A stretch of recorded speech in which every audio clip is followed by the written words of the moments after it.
Hello, everyone. Welcome to Consumer Action's webinar on saving and investing for long-term prosperity.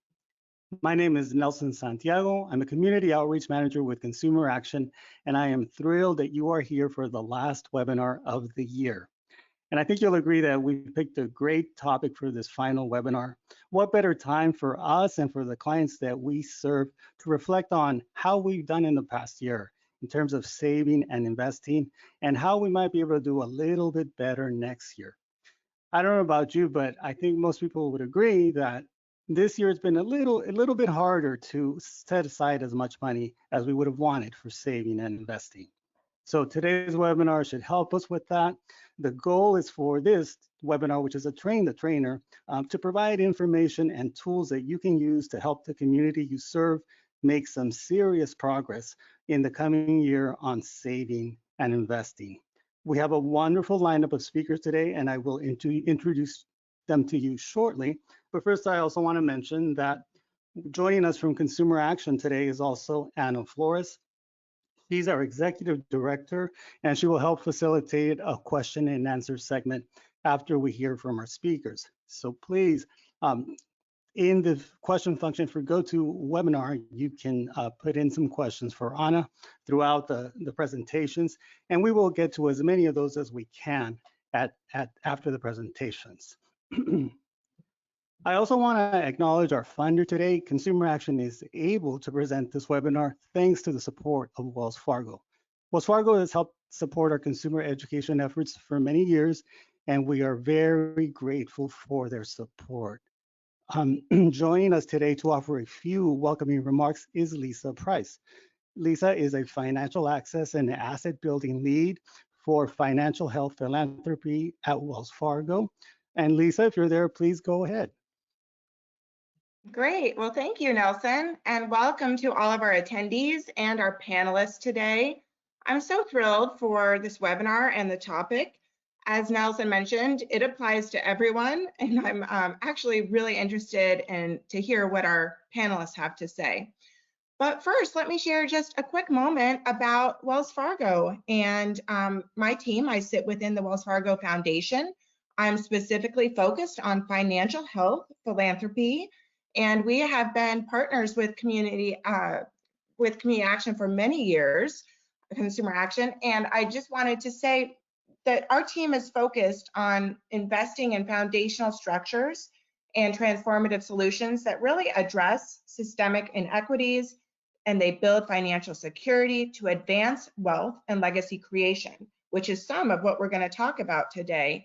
And specifically, what we've really been focused on over the last year or so, and as we move forward, is this idea of a financial health journey that all of us are on.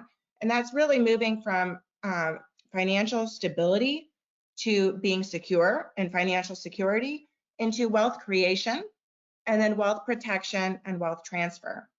And so this idea of saving and long-term saving and wealth building really fits right in there. And so just pleased for what we have planned today, and excited and thrilled for each of you to be here today.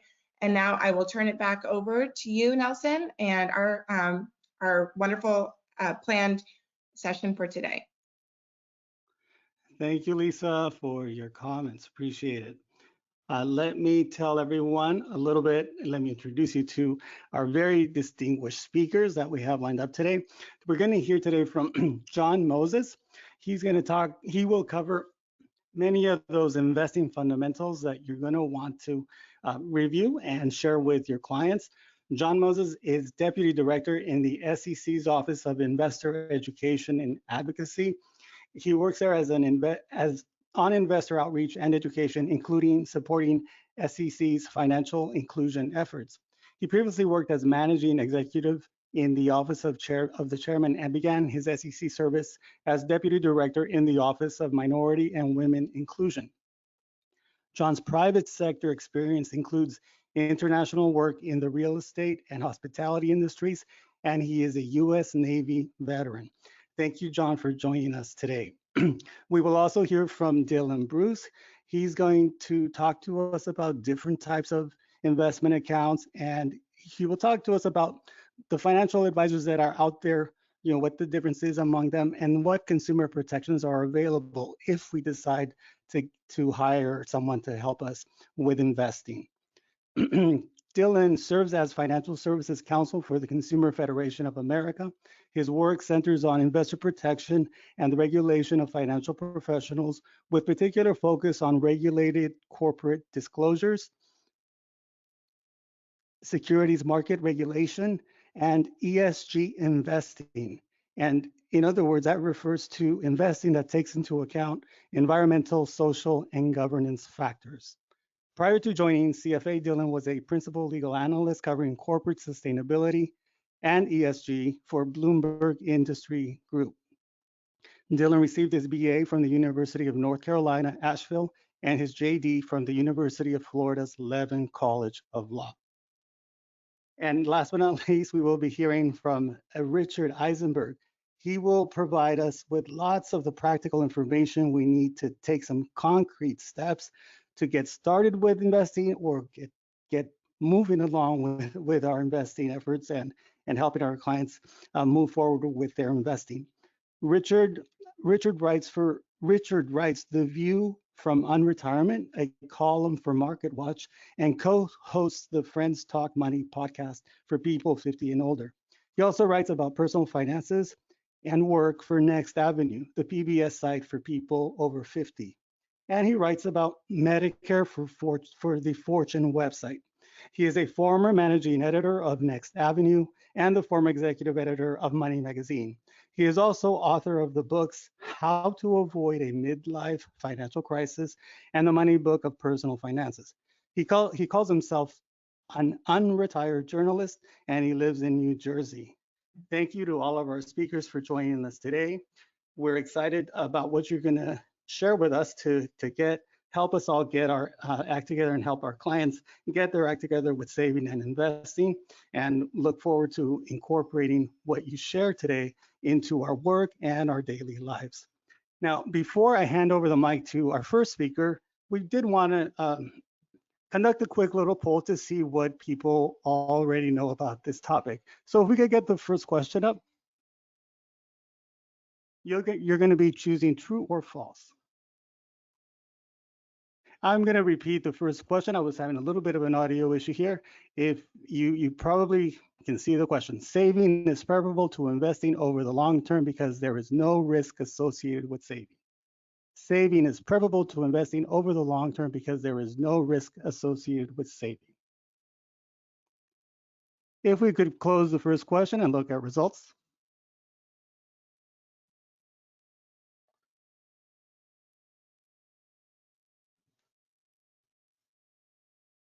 Okay, 22% said true, 78% said false, and the answer to that is false. There is a significant risk of money that is not invested losing purchasing power because the interest rate on savings accounts is often lower than the rate of inflation. Let's move to the next question.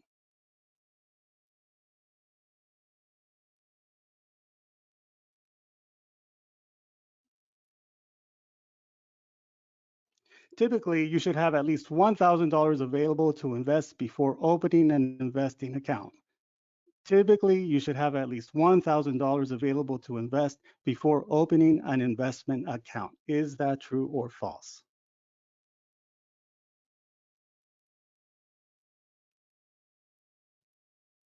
Let's close the poll and see what results we have.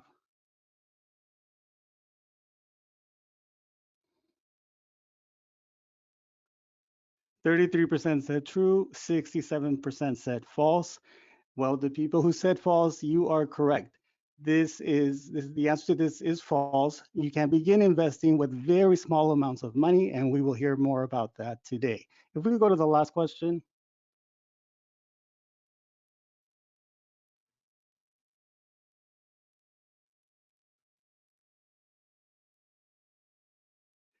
Okay, hiring a financial advisor is a sure way to achieve high returns on your investments. Listen up. Hiring a financial advisor is a sure way to achieve high returns on your investments. Is that true or false? Take a moment to think about that. And now let's look at what results we have.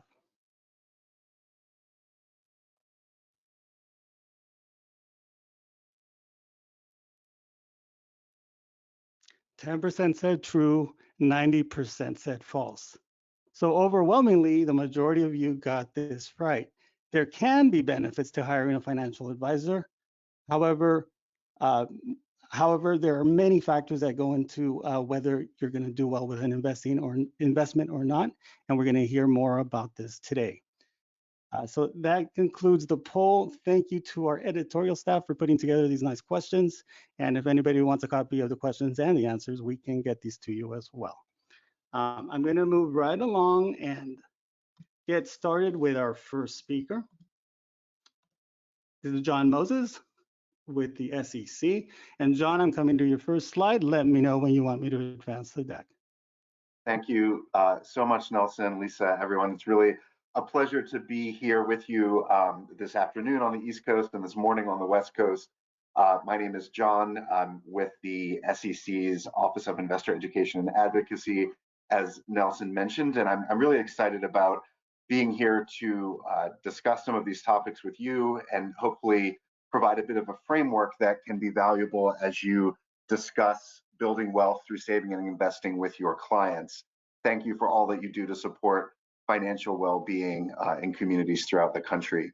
And hopefully, building on my remarks on this topic, the other panelists are going to be filling in a lot more practical details and different perspectives on this. So I very much look forward to learning from them as well. Next slide for me, please.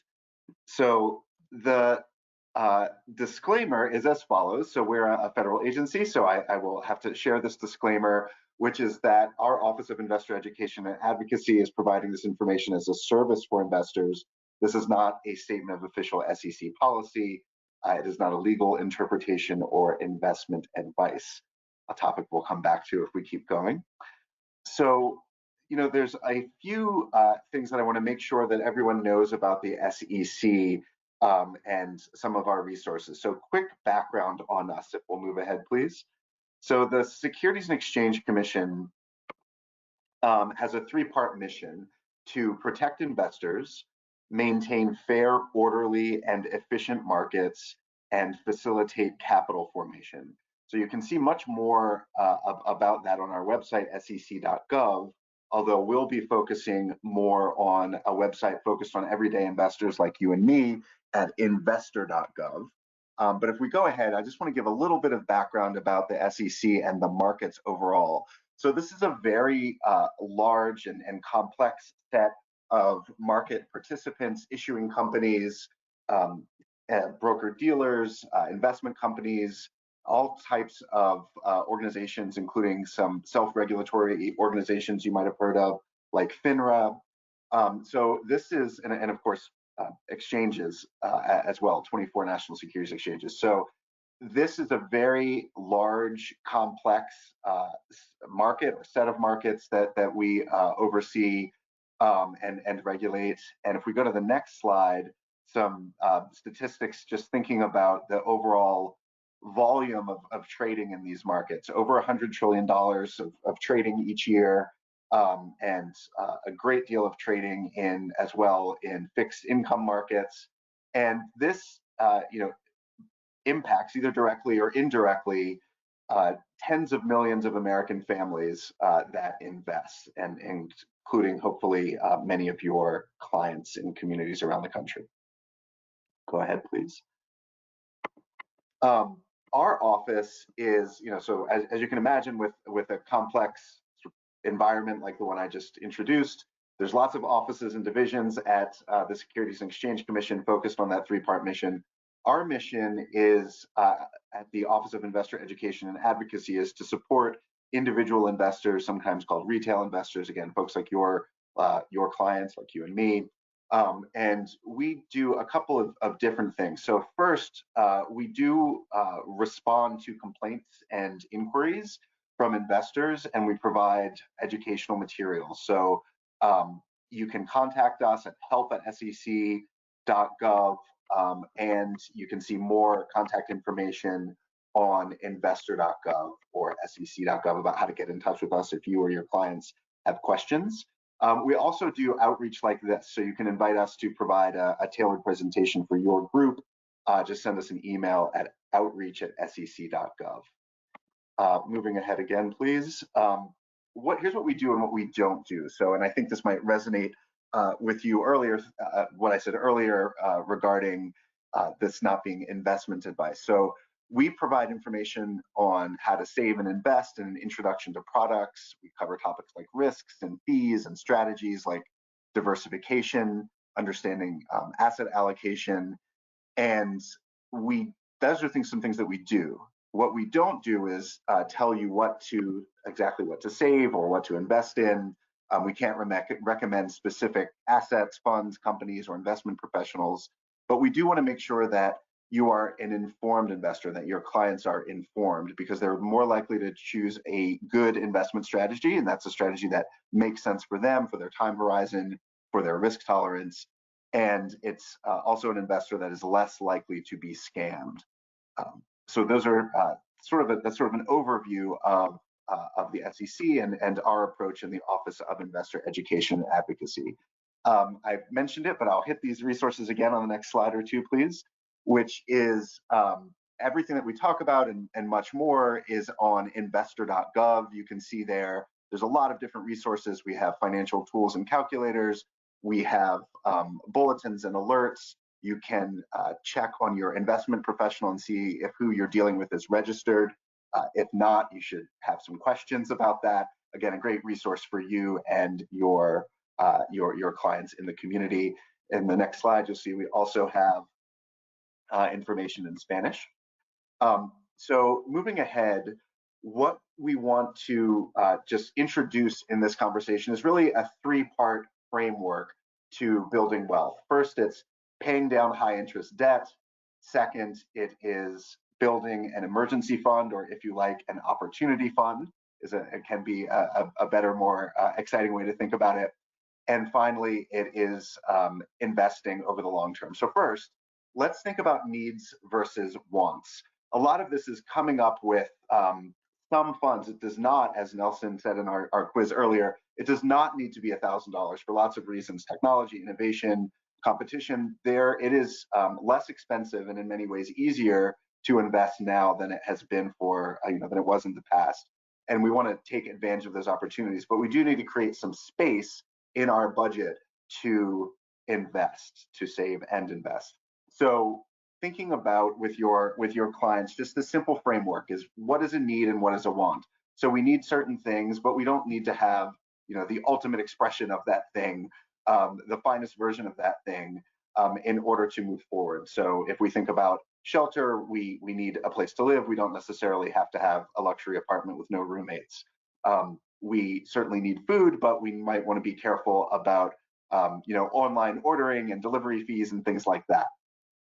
There are tougher calls, things like your smartphone plan, depending on where you live, whether you need a car or public transportation is an option. So obviously we all deal with these sorts of questions, but this framework is a great starting point for a conversation when your clients are thinking about how to make space for saving and investing.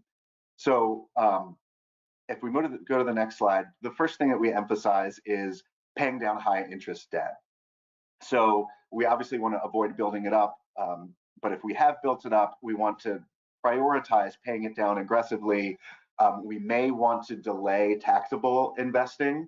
So this is in a non-retirement account, but we might still consider some tax-advantaged investing, especially if your client is at a firm and a company that has employer matches. But for the most part, we are going to get a higher return on paying down that high interest debt. And to that end, maybe we'll just go to the next question, please. The next slide, where I have a quick question. I don't know if folks can chat or put in the Q&A. What interest rate do you estimate your clients might pay right now on credit cards or personal loans?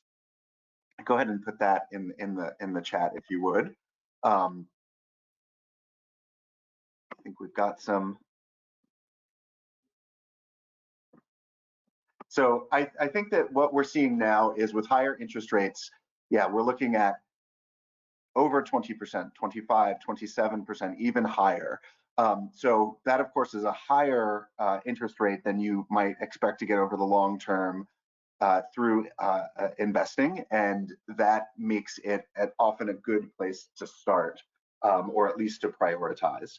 But those higher rates can have a beneficial side if we go to the next slide, which is that right now you can get higher interest rates than we've seen in a long time in savings vehicles. So we want to, as a second thing, after paying down high interest debt or as part of that process, save up enough to have a buffer for life's unexpected expenses. We don't know what emergency will befall us, what unexpected expense will show up on our doorstep, but we know that such expenses will. And so we encourage folks to set a savings goal. It could be 3 to 6 months of living expenses. It could be 1 day of living expenses. The idea is to get started to separate out some money from your, what you have coming in and what you have going out, so that you can create a buffer. It might be an advantage to speak with clients about what one-time opportunities they might have. It could be a gift, it could be a tax refund, and use that as a way to accelerate funding their emergency fund accounts. And we also, ideally, thinking about what's changed over recent decades, automatic savings by setting up direct deposit or setting up an automated transfer on your banking app or your credit union app from a checking account into a savings account, so that that money is separated out from your day-to-day and month-to-month expenses, can be a really powerful tool. Setting up those habits and that infrastructure can be more powerful and more important than in the long term than precisely how much money you save as you get started. It's really about having the habits and the systems and the infrastructure set up for that emergency fund. And again, although interest rates on credit cards are very high and painful, and one of the reasons we want to prioritize that, you can, for the first time in a long time, actually even generate some return through your savings vehicles, even though the sort of goal or job of this money is not necessarily to grow, it's to be there when you need it. Still a nice benefit. Next slide. So what's the difference between saving and investing as we go on this discussion today, and in more detail with Dylan and Richard, thinking about the how, just a little bit more about the what and the why. So saving versus investing. So saving, as we've been talking about, is money that we put in a low risk, federally insured account, like an FDIC insured bank account, or NCUA, National Credit Union Administration insured credit union account. And it's used for short-term goals or as an emergency fund to cover unexpected expenses. Again, that's what we were just discussing. Looking ahead, investing is money that we place at risk for the possibility of a greater return over time. And we want to think about that for longer-term goals, such as retirement, or maybe a large purchase like a house or college savings that might be years or decades in the future. And what we gain is the opportunity for growth. One of the things that we lose is dependability about what the value of those investments will be on any given day, which is why it's not suitable for an emergency fund or for short-term goals. So moving ahead a little bit more, let's talk about this. So if you can think about putting in the chat, how would you explain compound growth to a client new to investing? So we're moving from paying down debt and building up that emergency fund to thinking about investing. And if our goal is to invest for the long term, to build wealth for ourselves, for our families, for our communities for the long term, a key element of this, if we move to the next slide, is the idea of compound growth. This is, if you will, one of the whys of investing. So why invest? So let's assume, and you can adjust these numbers from $10,000 to $1,000 to $100, and you can even use our calculators on investor.gov to start with nothing and look at what does this look like if we do if we invest $25 a month or $25 a pay period, and see what this looks like. But let's assume that we have a $10,000 one-time contribution. And if we go to the next slide, we can see that over a 40-year period, say a working career, let's assume that we had that in a savings account that earned, or a checking account that earned, say, 1%. It would grow. Does it grow? And with that interest, absolutely, it would grow, but not very much, even over decades. In this case, 4 decades, 40 years, an entire working lifetime, that might have grown to just about $15,000. But the why of investing is if instead of no return or a 1% return in a vehicle like a savings or a checking account, if we go to the next slide, we can see that with a 7% return over those decades, the future value at the end of this career or this notional 40-year career wouldn't be twice as much or 3 times as much, but really just about 10 times as much as you would earn in a savings account. And that's because of the power of compound growth. So this is something that you're probably familiar with and that we see in other aspects of our lives, including sort of in the reverse. We think about the debt snowball, for example. That is compounding interest that we pay, but compounding growth that we earn is a virtuous cycle for us. And so keeping this framework in mind can be a really powerful element when you're thinking about explaining why investing can be a powerful part of a financial plan for someone looking about at the long term. So if we go to the next slide, please. Let's look at a couple more examples of why starting early can be really powerful for your younger clients. Let's assume that we want to have a certain amount of money. Let's just look at the left column for now. Let's assume we want to have $250,000 by age 65. And let's assume again that 7% rate of return on our investments. Well, if we start when we're younger at say 25, we need to invest about $100 a month to achieve that $250,000 at age 65. But if we wait until age 45, we need over $500 a month to achieve that same result. And that's because it's sooner and we have less time to invest, but also crucially, less time for those investments themselves to grow. And of course, you can see that if we wait even longer, the amount that we would need to invest each month goes up quite a lot, about triple. And you can see another example on the right-hand column there of similar breakdown if our goal were $500,000 a month. And the point is not so much the specific target or the specific amount that we are investing. It is emphasizing the importance of beginning as soon as possible. So again, especially for your younger clients that are thinking about their long-term future, this can be a really good way to break down that same broader concept that we were looking at in terms of a lump sum payment, instead looking at it as a monthly allocation to our investments.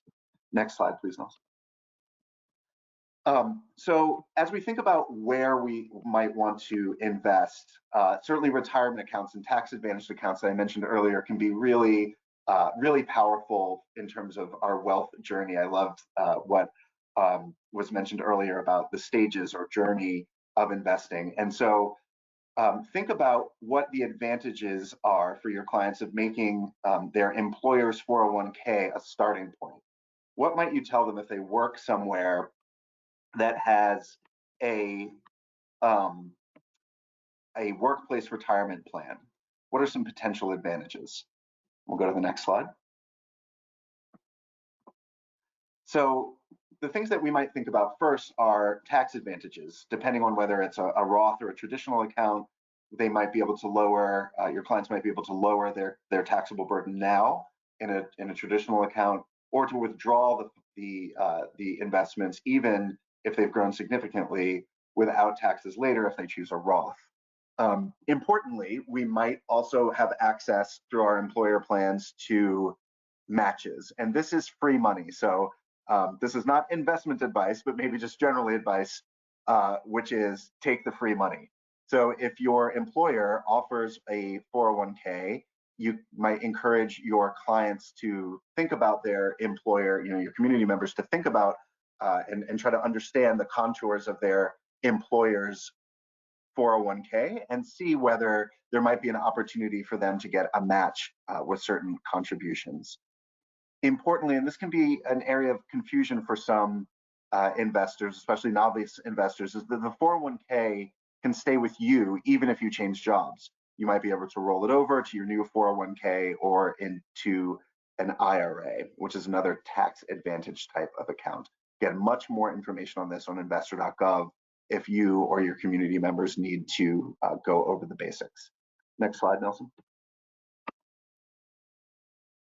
So again, as we mentioned with regard to saving, when investing, thinking about an automatic saving and investing plan can be really powerful. So from the investing point of view, it can help us access the power of compounding. It can also help us with some of the behavioral elements of investing, specifically dollar cost averaging, so that we buy more when markets are down or our portfolio is down, and buy those shares on sale, and we buy less when prices are high. But over time, it keeps us investing and avoiding timing the market, and maximizes instead our time in the market, which can be powerful. So one action plan for you and your community members might be to think about what options they have for a workplace retirement plan, and if not, for an individual retirement account. And we'll go ahead, please.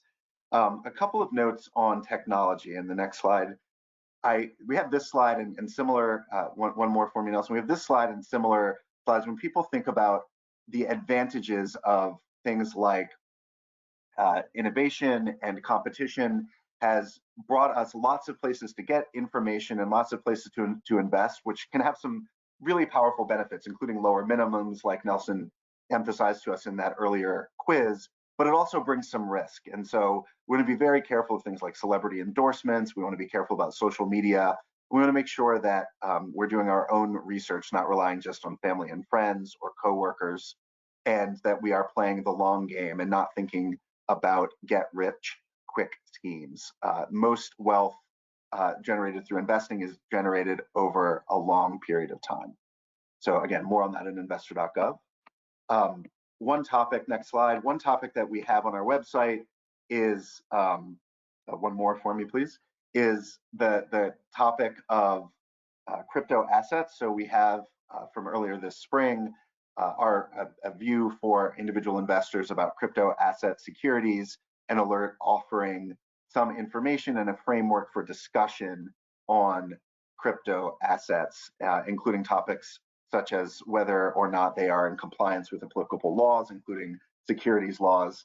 And depending on what's going on in the news, there might be more or less excitement in the general public about crypto assets. So definitely a good touch point if that's an area of interest for your clients. Again, you can see that on investor.gov under our alerts and bulletins section. And moving ahead, some of the information too that we want to emphasize is, again, while we have ease of access with apps or online platforms, do be careful about these platforms potentially encouraging users to overtrade. There might be gamification or alerts. They might have, confetti or fireworks after you complete an action. These notifications might include just seemingly benign information like constant updates on stock moves. So we want to be a little bit careful about that as well. Finishing out here, moving ahead for me, please, Nelson. One of the things that we want your clients to really think about, and where we have a lot of information on, is avoiding fraud. So lots of information on this on investor.gov, including being careful about basics, red flags, like if it sounds too good to be true, it is, being careful about how you transfer money for investments, avoiding being pressured to buy quickly, of course, checking out your investment professional. We also have this great program called the How We Trade Investment Program. You can see that on investor.gov. It is a mock promotion and an educational video to help anyone. It's popular with students and younger people, but it can be really powerful for all ages to really step you through the types of online scams, including video-based scams that might be out there, and taking a minute to review that if you have a community member that is potentially veering into a potential scam. It can help them think through it before they make an investment and lose their money. Moving ahead just very quickly, I'll just mention again that you can check on investment professionals on investor.gov, and move ahead 2 more for me. If you'd like any of our publications, you can also request that we send these to you. It's all free. Just connect with us at outreach@sec.gov, and we'll send printed materials. And again, digital versions are available online. And we also have alerts and bulletins. And I'll just end on the last slide for me, please, Nelson, thinking about We can move ahead. Thinking about ways to stay in touch. We have information for returning citizens. We have lots of different content. If there's something that you need, and just end on the last slide there, Nelson. Again, our contact information here, investor.gov. You can connect with us online. If you want to, you or your community members have basic questions about investing, they can reach us at that number, or help@sec.gov. And again, if you would like a presentation to your group that can be more in depth on some of these topics and probably touch on some of the things that Dylan and Richard will go into, outreach@sec.gov. Again, thank you for all you do to support financial well-being in communities around the country. And I'll turn it back to you, Nelson. Thank you. Thank you, John, for that wonderful presentation. And if you haven't had a chance to check out the video that John mentioned, you will get a copy of the slide deck within about a week, so that you can visit that page and look at that video to help prevent scams. It's a lot of fun to watch, and I think it can help a lot of people. So now let's move over to Dylan. Dylan, if you're there, please go ahead. I'll move over to your first slide and let me know when you need me to advance. Thank you so much. Thanks to everyone who's in attendance today.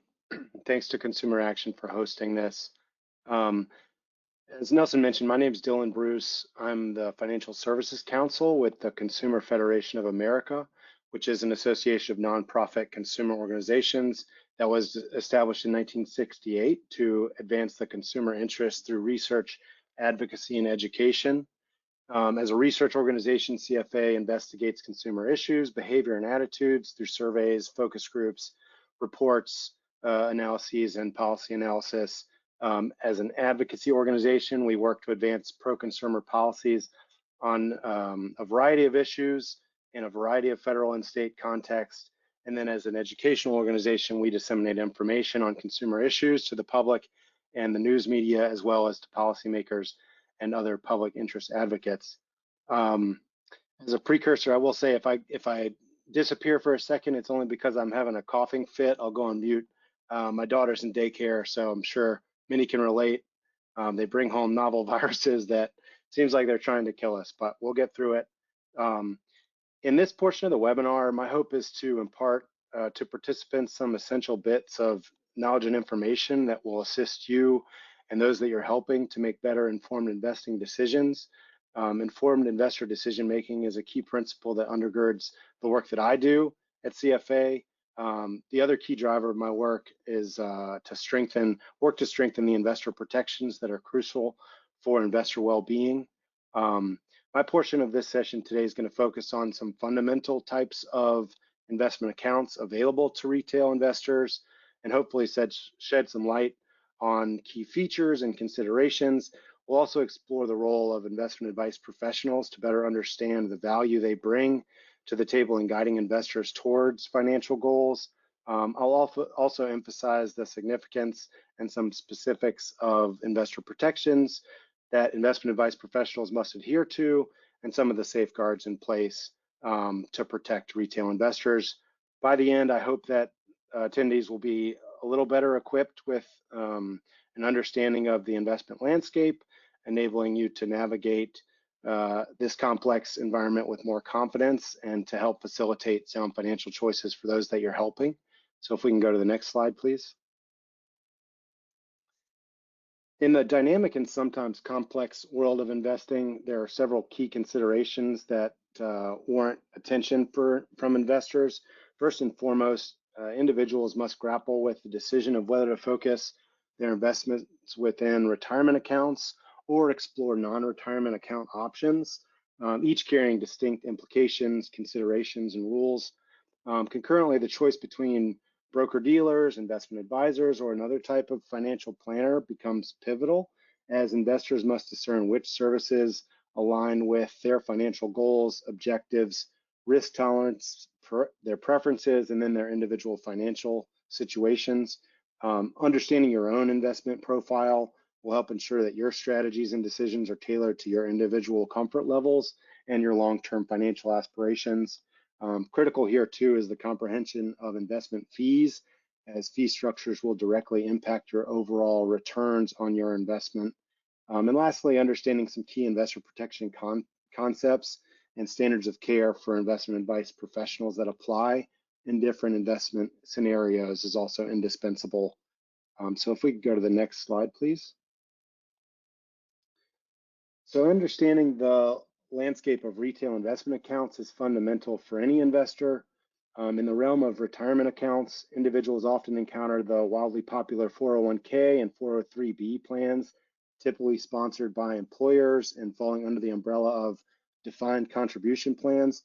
These retirement vehicles empower investors to contribute pre-tax dollars and foster long-term savings. Complementing this, we also have individual retirement accounts, which provide flexibility and diverse investment options for those seeking an additional avenue for retirement savings.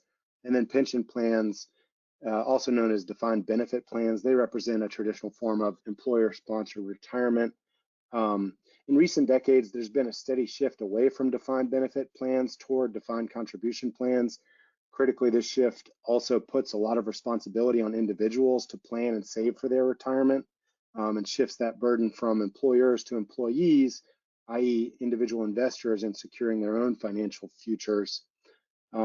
With regard to the non-retirement sphere, investors commonly engage with brokerage accounts, which offer a broad range of investment options and flexibility.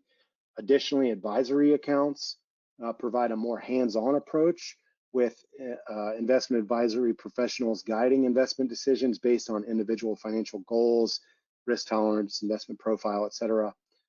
Other examples of retail investment accounts include specific purpose accounts, such as education accounts. This is exemplified by the common 529 account, which I'm sure many of you have heard of or already use. These types of investment accounts are tailored to the specific purpose of funding educational expenses, and they offer tax advantages and strategic planning for those pursuits. While this overview of investment accounts is by no means comprehensive, not even close really, providing this kind of overview, I hope, should at least provide a fundamental understanding of some key options available to you or those that are assisting with this process.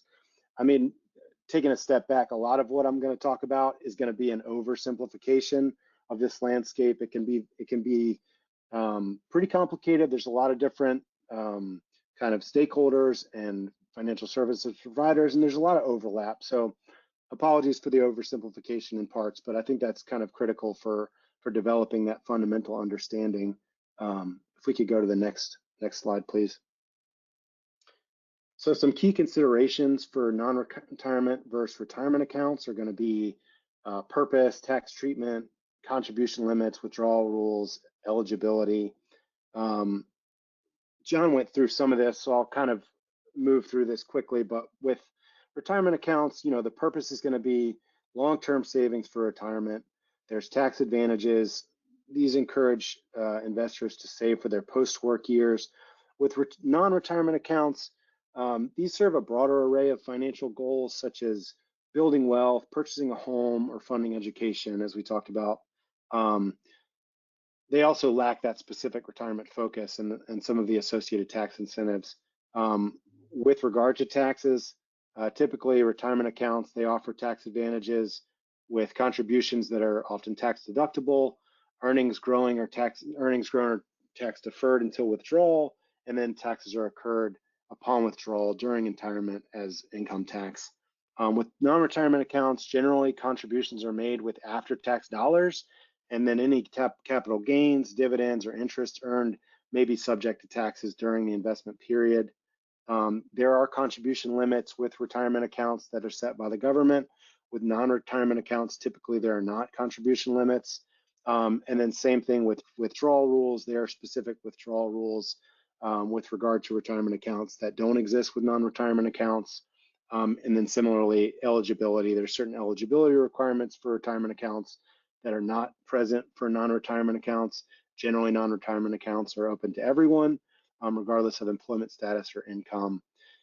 Understanding some of these distinctions will allow investors to align their choices with some specific financial objectives and hopefully ensure a strategic and informed approach to manage both retirement and non-retirement investment accounts. If we go to the next slide, please. So with regard to investment account services, various types of financial firms play distinct roles in assisting investors with their financial objectives. We'll focus on the first two listed here, which are broker-dealers and investment advisors. So if we go to the next slide, please.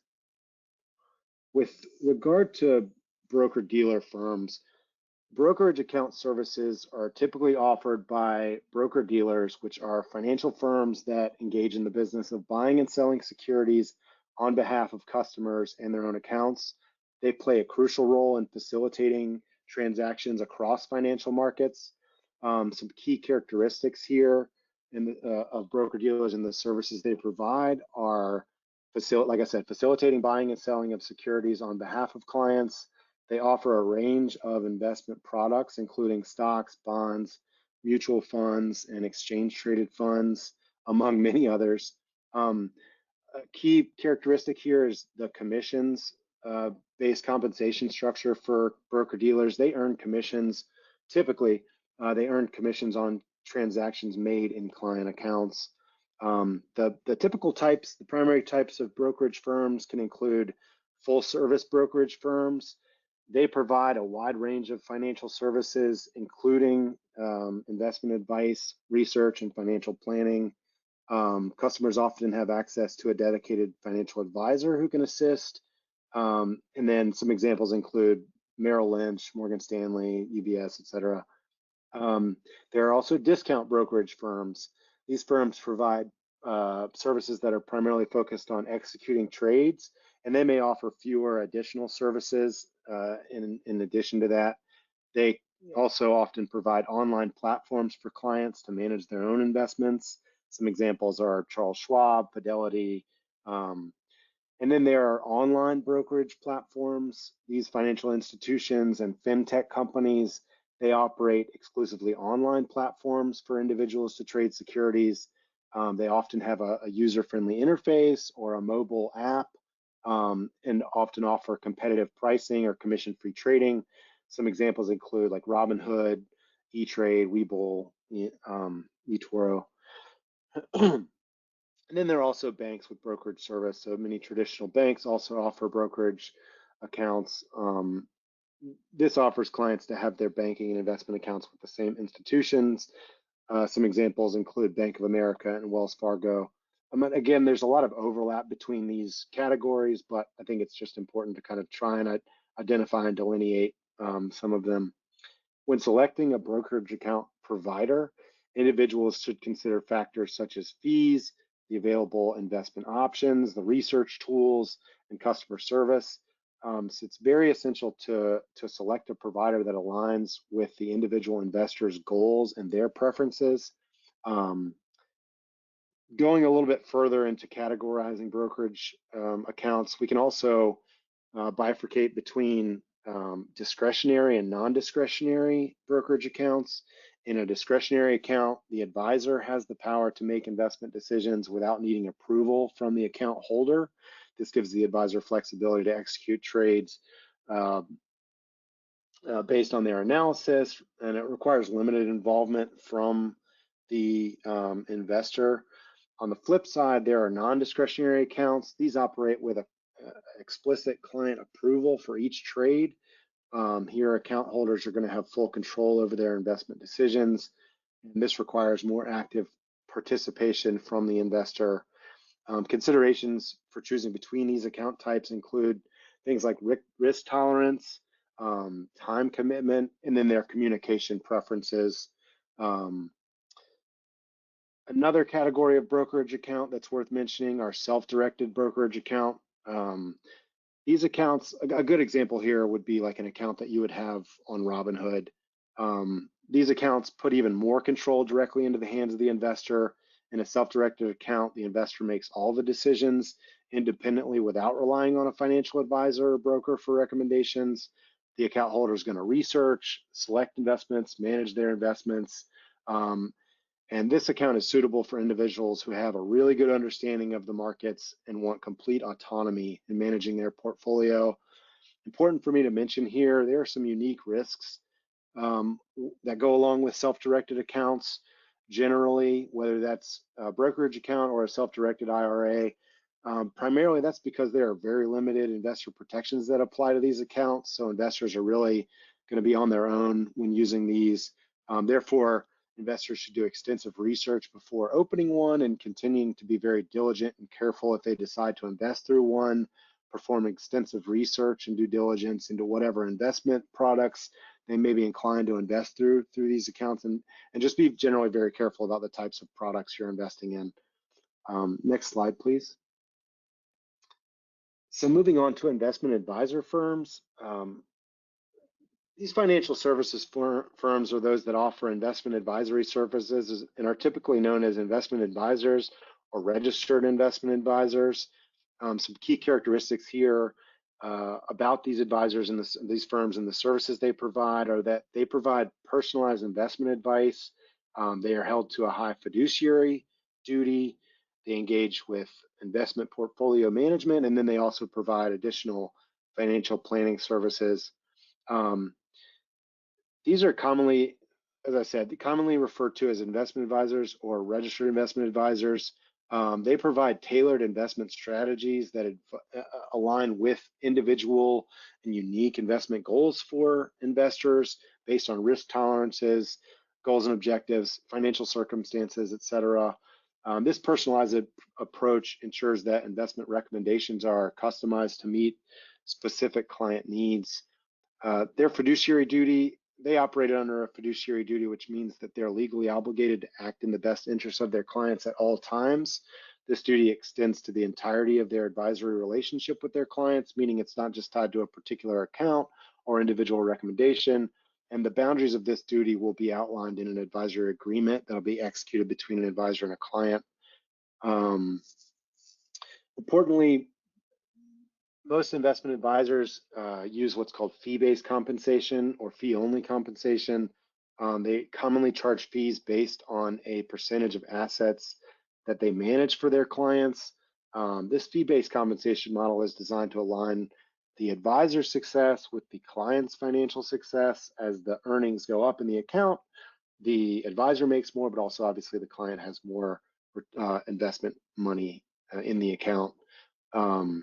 Choosing an investment advisor offers investors the benefit of personalized, client-centric advice from professionals committed to acting in their best interest. The fiduciary duty, comprehensive financial planning, and fee-based compensation further reinforce the client-advisor relationship, one that's based on trust, transparency, and shared financial goals. If we could go to the next slide, please. So this is going to repeat a little bit just because I've been talking about the types of firms, but now we're going to kind of talk about some of the investment advice professionals that are associated with these firms. So apologize for the overlap in jargon here, but I think it's important to kind of discuss both concepts.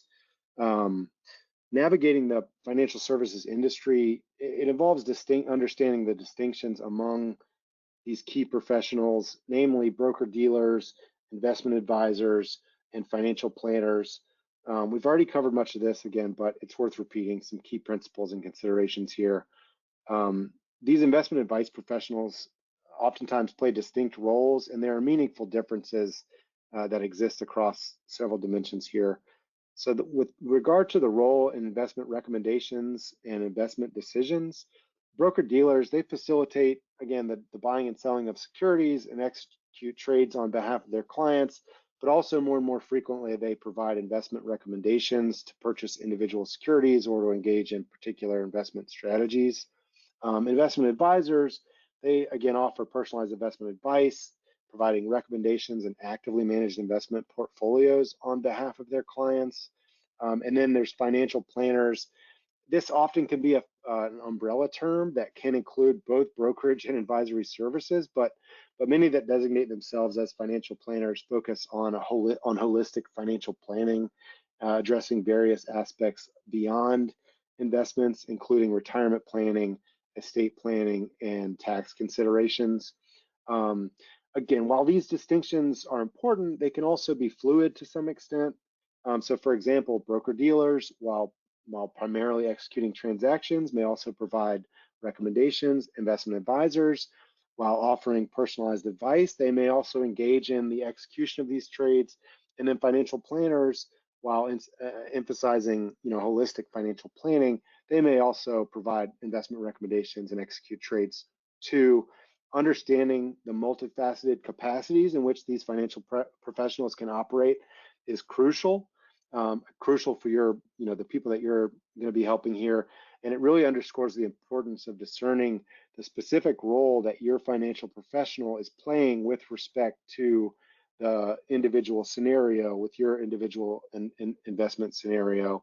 And when in doubt, just ask them to explain to you fully, so that you fully understand, what capacity are you acting in this moment with this recommendation or in this conversation. One thing I want to talk about here is conflicts of interest. Conflicts of interest are something that all financial advice professionals are going to contend with. These are paramount considerations for investors because they have the potential to compromise the impartiality of financial advice and decision making. When financial advisors or financial professionals such as advisors or brokers face conflicts of interest, there may be a divergence between their personal interests and the best interests of the investor. This misalignment can lead to biased recommendations where the advice given is influenced by the advisor's desire for financial gain rather than solely serving the client's needs. Some examples: broker-dealers, they face conflicts related to their commission-based compensation, which can potentially influence the choice of investment products or the frequency with which they're advising trades to occur. Investment advisors, they strive to minimize, all these advice professionals should be striving to minimize conflicts. Investment advisors, they operate under a strict fiduciary duty, but they certainly also contend with conflicts. For example, in an account that's where the fee is based on assets under management, they may be incentivized to keep assets in that account where they receive a percentage of those assets year over year. When conflicts of interest exist, if not properly addressed, they can result in outcomes that are not in investors' best interest. They can have profound impacts on the amount of money that an account is able to generate, similar to what John was talking about the compounding effect of investing over time. Conflicts can have a similar reverse impact on an account. Again, so recognizing and understanding potential conflicts is crucial for investors to navigate the investing landscape prudently. Both broker-dealers and investment advisors are required to fully disclose to investors all of their conflicts. And again, I just want to emphasize that it's incredibly important for investors to fully understand them, and wherever necessary, they should seek clarification and explanation of them such that that investor can truly provide informed consent to any conflicts that persist where they're not otherwise unavoidable. The fiduciary obligations or conduct standards, you'll hear them referred to for broker-dealers and investment advisors, are similar, but there are some nuances here. Broker-dealers are subject to what's called a best interest standard, which requires their recommendations that involve securities or investment strategies that involve securities. They have to be in the best interest of consumers or investors in light of their needs, objectives, and profile. And then again, investment advisors operate under a fiduciary duty, obligating them to operate in the best interest of their clients at all times. I'll get into this in a little more detail later. And then regarding certifications, broker-dealers and investment advisors are going to hold licenses such as Series 7 or Series 65 that allow them to make certain transactions or invest in certain investments on behalf of their clients. Many financial professionals also hold what's called the Certified Financial Planner certification. In particular, I want to mention that designation because it's a very beneficial certification to look for. These professionals hold themselves to a true true fiduciary standard. It's a rigorous process to achieve and hold this designation, and these professionals adhere to strict ethical standards, which is above and beyond what's legally required in certain circumstances. Again, understanding these differences, I think, empowers you and the people that you are helping to make better informed decisions when seeking financial advice, and ultimately ensure alignment with investors' needs and preferences with those of their investment professionals. If we could go to the next slide, please. So regarding fees charged by broker-dealers and investment advisors, comprehending the fee structures associated with these different financial services is really important for informed decision-making and achieved desired outcomes. So kind of an overview, some common broker fees are going to be commission-based fees. These are fees that investors pay on based on the number of transactions made in an account. This is common in traditional brokerage services where a commission is charged for each buy or sell order. Investors should be mindful of transaction costs as frequent trading can accumulate substantial fees. Again, going back to the self-directed account, this is an incredibly important consideration for those that are engaging with self-directed brokerage account. You have to be very mindful of the fees that you're incurring. There are also fees for specific products. So some brokers can charge fees for a particular investment, such as a mutual fund or an exchange traded fund. So not only are there going to be fees associated with individual transactions, but there can also be fees associated with individual products that investors buy. So they should be aware of any additional charges associated with specific financial instruments. Looking at common advisory fees, again, asset-based fees. These are charges that are based on a percentage of assets under management. AUM, you'll hear that acronym frequently. The advisor is going to earn a fee proportional to the client's investment portfolio value. That fee structure is going to hopefully align the advisor's compensation with the growth in the client's investments. There are also flat or hourly fees in advisory services. That's where clients pay a fixed or hourly rate for advisory services, irrespective of the portfolio size. Flat fees may apply to specific services or may apply to comprehensive financial planning. And this fee structure does provide transparency. It may be suitable for those with larger portfolios or very specific financial planning needs, or maybe they don't need the whole, an entire plethora of financial services, but just specific needs. That may be an appropriate fee structure. And then a growing fee structure, one that's becoming more popular, are subscription-based fees. This is where a client pays a recurring subscription fee for ongoing advisory service. That may be it provides a predictable cost structure, and it may provide, in some context, a more affordable way for investors to receive advisory services without incurring the kind of charge like a fee-based charge or an hourly rate. But understanding these fees will help investors select services that are aligned with their preferences, their goals, and the level of services they require. So whether opting for commission-based transactions, asset-based advisory fees, or an alternative fee structure, clarity on costs is essential for building an effective financial strategy. If we could go to the next slide, please. As I've said, investment fees are pivotal factors here, and they wield substantial influence on the overall performance and growth of investment profiles. One key impact, as I mentioned, is a reduction in returns that investors experience due to deductions made for management fees, transaction costs, or other associated charges. Fee transparency really plays a critical role in empowering investors with a clear understanding of the costs associated with their investments. So being aware of the timing of fees in relation to investment performance is important, as is the moment at which fees are assessed, and that can affect, obviously, the overall return realized. To make informed decisions, investors need to consider various aspects, and they should compare fee structures across different financial services and compare fee-adjusted returns across different account options and different investment options. If we could go to the last slide, please. And just to harp again on the conduct standards here for investment advice professionals, investment advice providers operate under distinct conduct standards, which shape their responsibilities to clients.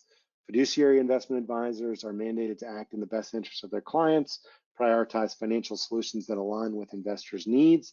It's crucial to note that not all financial advisors adhere to a fiduciary standard. These titles can be used a little bit loosey-goosey sometimes, so it's very important to understand the standard of conduct under which any financial professional that you engage is acting under, and that's something that you need to ask that professional.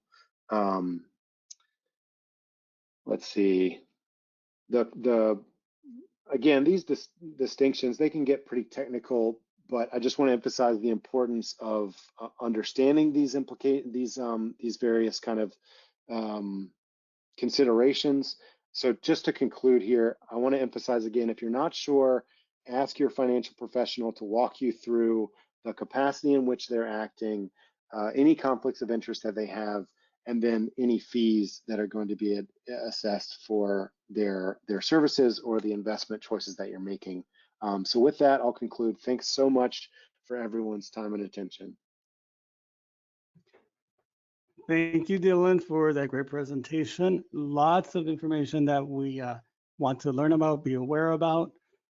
We don't have to commit it all to memory, though, to start making some progress. And Richard is here to talk to us about how we can actually get going, make some difference in our lives right away. So Richard, if you're there, please go ahead. I am. Thank you, Nelson. And thank you so much, Nelson and Lisa, for having me today, inviting me to help the audience and your clients on your own financial health journeys. So you've heard a lot of great information and advice and some technical terms from John and Dylan. I'd like to offer a little bit of the nuts and bolts of saving and investing for long-term prosperity. And I also want to be sure to save some time at the end for questions from the audience for John and Dylan and me. So I'll start off by talking a little bit about when is it the right time to even consider investing. Some people want to jump right into the stock market, and although I'm a big fan of investing in stocks and bonds for the long term, I think it's very important to first be sure that you can afford to do that. Next slide, please, Nelson. And by that I mean, do you have enough in emergency savings to cover you in case of an unexpected expense, as John mentioned before?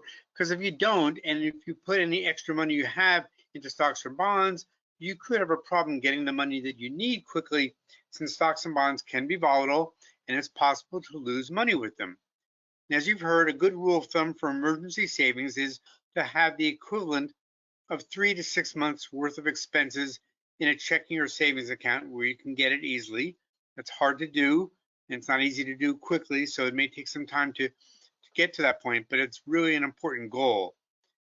Once you've prepared for your financial emergencies, that also means having good insurance too. That means things like homeowners or renters insurance, car insurance, health insurance, maybe disability insurance. Once you've got all those bases covered, then you can start investing. If you'd like to learn more about how to build an emergency fund, there's a very good article on that at the website where I used to work, Next Avenue.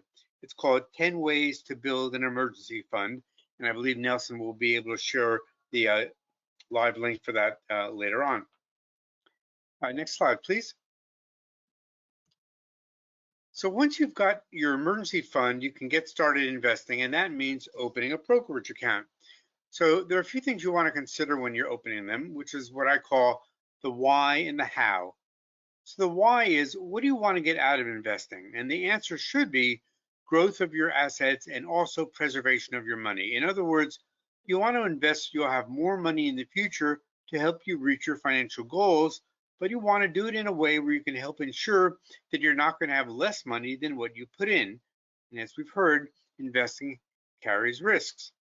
Now, the main investment choices are individual stocks and bonds and baskets of stocks and bonds on what are known as mutual funds or exchange traded funds, also called ETFs. Having a brokerage account will give you access to these investments. And there are basically two types of brokerage accounts these days. They're the human brokers and what are known as robo-advisors. Those are essentially electronic brokers that invest your money in the types of investments you want, but you're not going to be talking to anybody to do it. When you have a brokerage account, you can invest money in it, you can withdraw money from it, and you can transfer money in or out of that account from one type of investment to another, and from your bank account into or out of your brokerage account. Now, sometimes brokerage accounts require a minimum investment, but these days they often don't. they often do not require minimum investment, or if they do, it's very small. You can often invest just with a few $100s or so, and it wasn't like that a few years ago. You will need to fill out some forms, but that's pretty painless. I should figure it'll take you about 15 minutes or so to set up a brokerage account. If you'll be using a human broker, you can use the brokerage account either in person or online or by phone. These days, most people with brokerage accounts, next slide, please. Most people with brokerage accounts tend to invest in them online because it's quick, it's easy, and often costs the least to use. Now, we've heard a little bit about 401ks, and I want to go back to that for a minute. That's another way to invest, and it's become very popular through employer-sponsored 401k retirement savings plans. They're easy because the money goes right into the account automatically on a regular basis. And you also get something that's very important in investing, and that's diversification. It means when you put money into your 401k, you're not just buying one company stock, which can be risky if that stock loses value. You're investing in a whole basket of stocks that will lessen your risk. 401ks often give you a wide choice of investment baskets in stocks and bonds and cash, and you can put some of your contributions in a variety of those choices. You don't have to put all of your money into any one of them. Your money in the 401k will not be taxed while it's growing, while you keep the money in the account, so that's another benefit of this kind of an account. And the fees to invest in a 401k are often lower than what you would pay on your own to invest in a brokerage account. So I would say if you work for an employer that has a 401k, if your clients do, and you've got the access to invest in it, I would definitely recommend you do that even before using a brokerage account on your own, because for all of the advantages I mentioned before. Next slide, please. Now let's talk about actually doing it on your own. So you can go to a broker, a bank, or a mutual fund company. Those are basically the main choices of where you can go to invest in a brokerage account. So a brokerage account might be a firm like Merrill Lynch or Charles Schwab. We heard before some of these are retail, what are called retail, some are what are called discount brokerages. These firms are national. They have brokers who are in person and online who are experts in investing. Or you could go to a broker at your bank, and that can be very convenient. And you might like doing that because you already have a relationship there and they know you. But it's really important to understand that just because you're going to the bank to invest, it does not mean that your brokerage account is federally insured the way your savings account or CD would be. There are different rules for bank accounts and brokerage accounts. Another place you could go for a brokerage account is a mutual fund company like Fidelity or Vanguard or T. Rowe Price. They have some in-person offices, but mostly they work either online or by phone. One of the advantages of mutual fund companies for brokerage accounts is they often have people who are available by phone, often 24/7, to help you with questions that you have about investing through a brokerage account. And you can invest in their funds, but you don't have to invest in their funds. You can invest in stocks and bonds that you can get anywhere else. No matter which place you choose, I would just like to reiterate what you've heard from the other panelists, and that is to be sure that any broker you work with puts your interests first. So you're a financial advisor here. We're talking about a financial advisor who's putting your interests first. You want to be on guard to be sure they're not trying to sell you an investment just because it's going to bring them a commission, but you want an investment that you're comfortable making. Of course, brokers and financial advisors are entitled to earn a living, but it's your money that matters most. Next slide, please. So let's talk about choosing among investments. This is about the difference between what are called active investments and passive investments. Active investments can be individual stocks or bonds or mutual funds or ETFs that are run by a human investment manager who decides which stocks or bonds to buy and sell and when to buy and sell them. When you invest in an actively managed mutual fund or an ETF, what you're saying is that you believe the person running that investment is very talented and has the expertise to make smart choices about which particular stocks or bonds to buy and sell and when to do that. And sometimes they work in a team, but it's a human decision. Now, often people who invest in these types of funds or ETFs do it because they believe these actively managed investments can do better than the market as a whole, or they want to invest in a certain type of stock or bond. Maybe they want to buy stocks just of small companies or stocks from certain countries. Now, I will tell you that some of these types of managers can outperform the stock market in a particular year, sometimes in many years, but I will also say that generally speaking, it is nearly impossible for them to outperform the market every single year. I'll also tell you that the fees charged by actively managed funds tend to be higher than the fees for the other types of funds and ETFs, the passive investments. So passive investments are mutual funds and ETFs that buy an entire basket of stocks or bonds and hold on to them. They're often known as index funds because they're buying every stock or bond in a broad, diversified index, like the Standard & Poor's 500, also known as the S&P 500. That's an index of the 500 biggest US stocks. So when you buy an S&P 500 fund, you're essentially buying the US stock market. That means your investments will go up just as much as the market overall, but not more than that, or they will go down just as much as the market overall, but not more than that.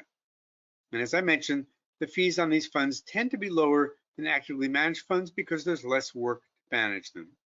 Next slide, please. So index funds or individual stocks, there are pros and cons of both of them. If you want to invest in a way that will let you earn what the stock market does year after year, an index fund like the S&P 500 is what you want. And all the major brokerage houses and financial services firms and mutual fund companies, they all sell index funds, and they're all pretty much the same from one to another. There are some differences, but not major ones if you're looking at the same index. You can learn more about investing in index funds in the article on NerdWallet, How to Invest in Index Funds and the Best Index Funds of December 2023. Next slide, please.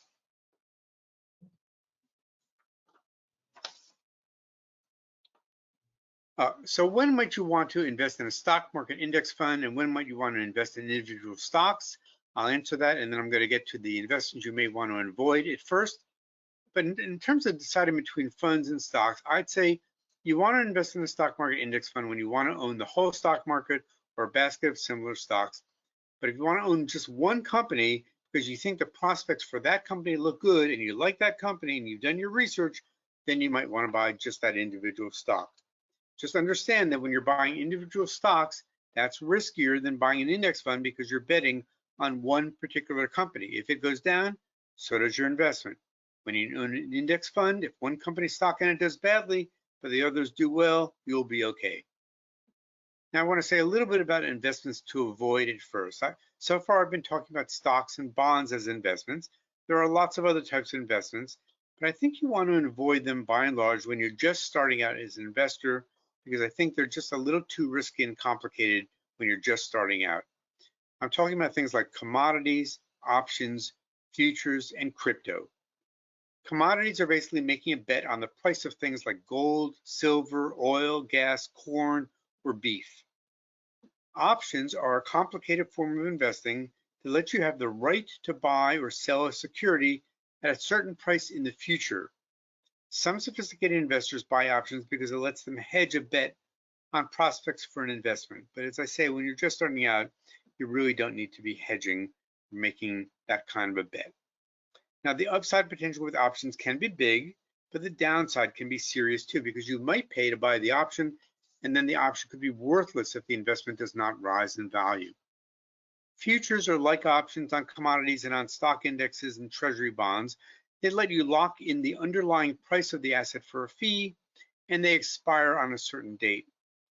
With futures, it's possible to make money, but it's possible to lose more than you invested. And finally, there's crypto. You've heard a lot about crypto, but you've heard some stories that are not so pleasant lately about Bitcoin and the crypto fraud of Sam Bankman-Fried. I'm not saying that nobody should invest in crypto at any time. I'm just saying that crypto is a new type of digital investment. It's very volatile. Its price can go up and down a lot, and it has over the past few years. I think it's too risky when you're just starting to invest. At least if you were going to put some money in, I would make it a small portion of your investment portfolio. And maybe over time, as you have your bases covered and are in the stocks and bonds and cash that you want, and you have a little mad money that you can afford to risk, then maybe you might want to consider putting some money into crypto. Next slide, please. So I want to talk about the really easy way to invest through a brokerage account, and that is what's called automatic investing. And by that I mean setting up an automatic arrangement between your bank and a mutual fund so that every month a certain amount of money that you've chosen at first will go into that mutual fund you choose, and you never have to think about it after the first time you start it. It's kind of a set it and forget it strategy, because once you set up this arrangement between your bank and your mutual fund, you don't have to think about it again, and every month you'll be investing in the investment you chose. And I say that this is like watching little acorns grow, and I say this from personal experience. I've been doing this myself with $250 a month for many years from my bank account to one mutual fund. And I'll tell you, the amount that is now in the account has become pretty sizable, and it's going to be very helpful towards reaching financial security in retirement. Now, the younger you are and the more years you have to do this, the better, but I would say it's never too late to start doing it. You can also set up this type of arrangement if you want to put money away towards a child's college education or a grandchild's college education through a 529 college savings account, and I've done that too. Next slide, please. Now, I want you to avoid, and your clients to avoid, what's called the glass half empty view of investing. Investing can be a little scary at first. It can be unsettling if your investments go down in value, which can happen.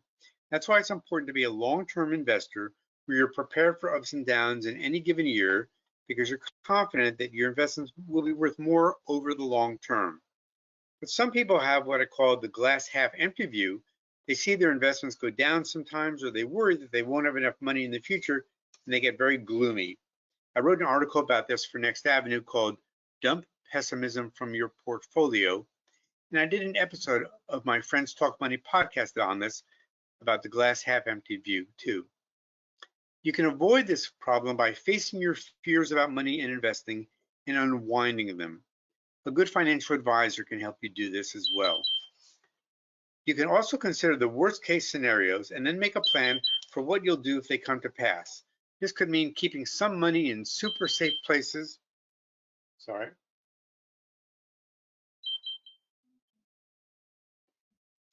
You can also consider the worst case scenario and make a plan for what you're going to do if they come to pass. It could mean keeping some money in super safe places like the bank, even if they won't earn as much money for you as they might elsewhere. And you should also avoid short-term thinking. Don't worry about what the stock market's doing on a particular day or over a week's time. Try not to get caught up in what you might hear on CNBC, where the stock market analysts are all wrapped up in what happened to stocks that day. And don't sell your investments just because they go down in one day or over a short-term period. Next slide, and I'll go over this very quickly, is I want couples to know that they want to avoid an investing mistake a lot of couples make, which is what I call making the match game mistake with your 401k. A lot of 401k plans have what are called company matches, where the company will put a percentage of money into the plan to match what the person puts in. But couples often don't talk to each other about the matches they have, and a study just came out that I wrote an article about that found that often they're missing out because they're putting the same amount in each fund, but in fact one 401k has a much higher match than the other, and they're missing out. Instead, they could be putting the same amount of money, just more into the fund with a bigger match, less into the one with a smaller match. They'll get a bigger return. It doesn't cost them any more money, and it's very easy to do. Next slide, final slide. If anybody would like to reach me, by all means do. I'm at richardeisenberg@usa.net. I'm on LinkedIn. I'm on X, formerly Twitter, at richeyes315. I write the Market Watch column, The View from Retirement. I write for Next Avenue, and I did the podcast Friends Talk Money. Thanks so much. Thank you very much, Richard, for those wonderful tips and advice on how to proceed with investing. We're going to go ahead and move to your questions. No, we did run a little bit late with presentations, so perhaps we'll run a minute or two over with questions to get a few of your questions in. Anna, do we have questions for our speakers? Sure, we have a number of great questions and not a lot of time, so I'm going to try to roll these all, as many as I can, into one question.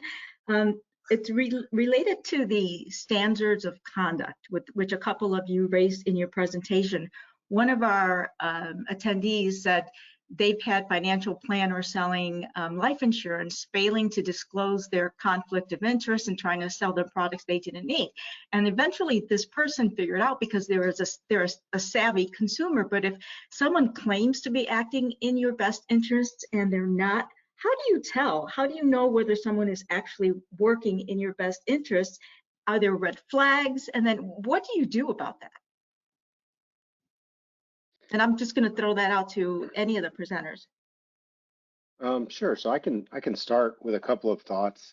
One, I mean, this question is a great one because it also brings up the the notion that, like, the stuff that I covered, and while I certainly tried to be comprehensive in the standards of care that applied to common situations, there are other situations too. So, for example, with insurance products, those are regulated completely differently than broker dealers or investment advisors. So typically with life insurance products or other types of certain annuities, those are going to be sold by insurance agents, which are going to be either affiliated with they're going to be affiliated with an insurance company. They're going to be working for an insurance company, or they're going to be an independent agent affiliated with a larger insurance company. Now, in those situations, they're held to a state-based standard of care. The most common standard of care there is the NAIC standard, the National Association of Insurance Commissioners Model Rule Standard. That's one that's been adopted by about 40 states have adopted the NAIC standard for selling insurance products. Again, that standard, in my view, while it's called a best interest standard, is a much lower standard than either regulation best interest, which covers broker dealers, or the Advisors Act fiduciary duty, which covers registered investment advisors. In the NAIC model rule, for example, material conflict of interest excludes cash and non-cash compensation to the agent. I mean, that's, I know that kind of defies logic, but that's the reality there. So I think that what I would just go back to is that the standard of care that your financial advice provider is held to is dependent on a few factors. One is going to be the account type which you are using. One is going to be the specific product that you're buying or that they're selling. So those distinctions are going to be what kind of delineates what the standard of care is. And I just go back to ask the financial professional to explain to you exactly what their standard of care is. Ask them to explain the conflicts of interest that are present in any transaction or in any advice that they give, and ask for an explanation of fees and how that fee structure is going to impact your investment with regards to the principal that you're investing, and also with regards to the returns long term. And in terms of like looking for red flags, if you're working with somebody that is not willing to take the time to sit down with you and provide that explanation in a way that is meaningful for you to really understand it, I think that raises a red flag. I hope that that's helpful. Yeah, thank you. And sort of a related question for John is, so you referenced the number of consumer complaints and inquiries that you get. Can you tell us more about how those complaints are investigated and the outcomes, and can you recover funds or impose sanctions on perpetrators? Great question. So a couple of different offices involved. So our office, the Office of Investor Education and Advocacy, attempts to help members of the public who call asking questions about their investments. And in some of those cases, it's a misunderstanding, or people might feel that they've made a poor investment, but there was not a potential fraud. If there's a potential fraud, then we refer those to the appropriate investigative bodies within the SEC and occasionally elsewhere.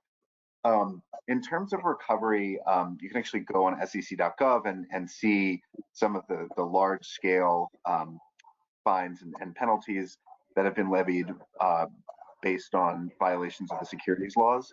However, in the vast majority of sort of individual cases, getting one's money back is either does not happen or it takes a very long time. And so while recovery is possible, we want you to, first of all, make sure that you familiarize yourselves with the red flags of fraud. Look at the content that we have, that resources that Dylan and Richard have mentioned, that are other places that you can go. Much, much better. This is a case where an ounce of prevention is worth a pound of cure. So cannot emphasize that enough. That is really where you want to focus your efforts.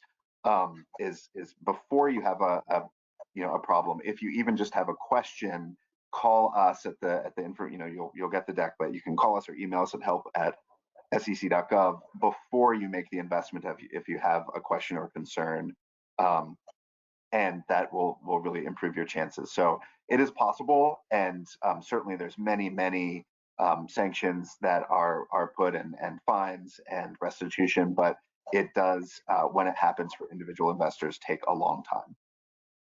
Great, thank you, John. I'm going to direct this next question to Richard. Since you mentioned set it and forget it in your presentation, someone actually asked a question about that. So how active should one be in reallocating their investments as opposed to set it and forget it? What are the pros and cons of that?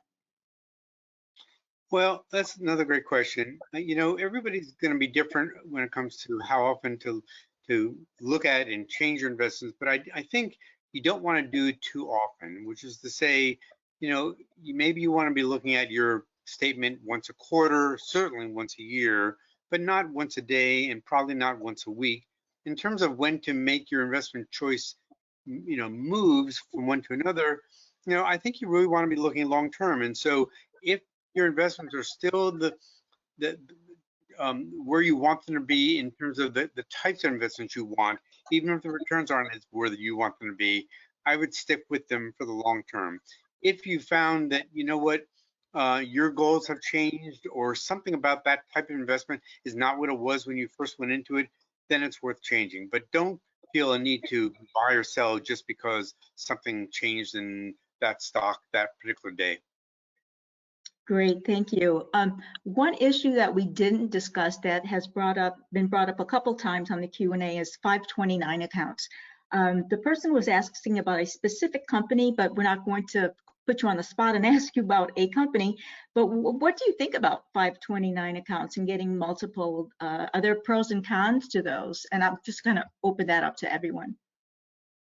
I'll start, and I'll go quickly. I would just say I am a big fan of a 529 college savings plan because it's a way to college is so expensive. It's a great way to invest for a future college education, especially for a child or grandchild who's young, where the money is going to grow tax deferred for many years to be used to pay for college later on. Every state has them. They differ a little from one state to another in terms of their investment choices and their fees, but overall, I think they're a good way to save for college. That's me. Does anyone else have any input on that? I'll just offer, I couldn't agree more. I think they're a great option for folks saving for education. The one risk with these plans that I'll just mention, 529 plans kind of have a unique timing risk. It's just something to consider.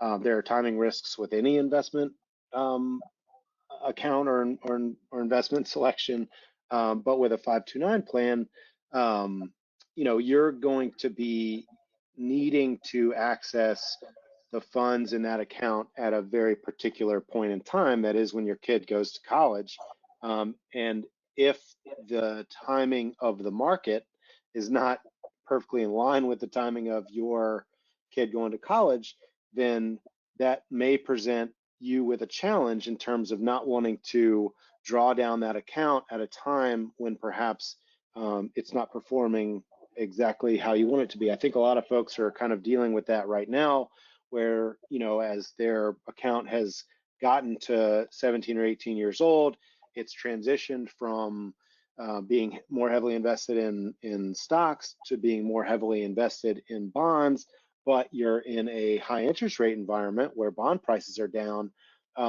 that creates a strain on the account due to that timing risk.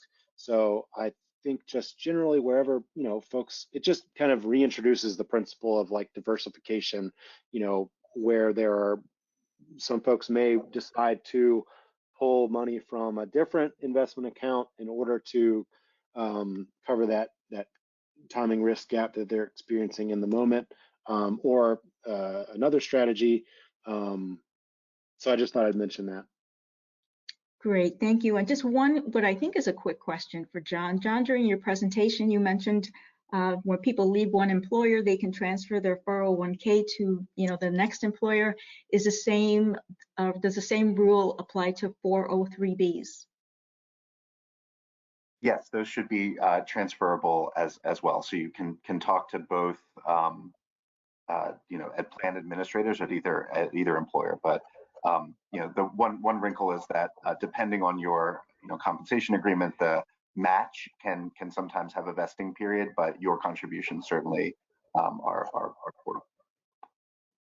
Great, thank you so much for taking the time to answer the questions. I'm going to toss it back to Nelson. Thank you, Anna. Thank you to the speakers for those great presentations, and audience, thanks so much for hanging in there with us. We will have a recording available and send you a link within about a week. We want to remind you that we are a nonprofit and we do accept your contributions. You'll have the information in the email that goes out next week about how to contribute to Consumer Action. One easy way to support us is by subscribing to our YouTube channel. Again, you'll have this link in the email next week, or just go on YouTube and search Consumer Action and subscribe. That's another way to easily support us, as well as follow us on our other social media channels. I want to encourage you to share the information that we learned today with your families, with the clients you serve, with everyone in your community, and reach out to our speakers if you have additional questions that we didn't get to. They all told us how we can reach them, or contact us and we'll help you connect with them. Have a wonderful end of the year. We look forward to you joining us in next year's webinars. Thank you so much and goodbye for now. Stand by for a survey.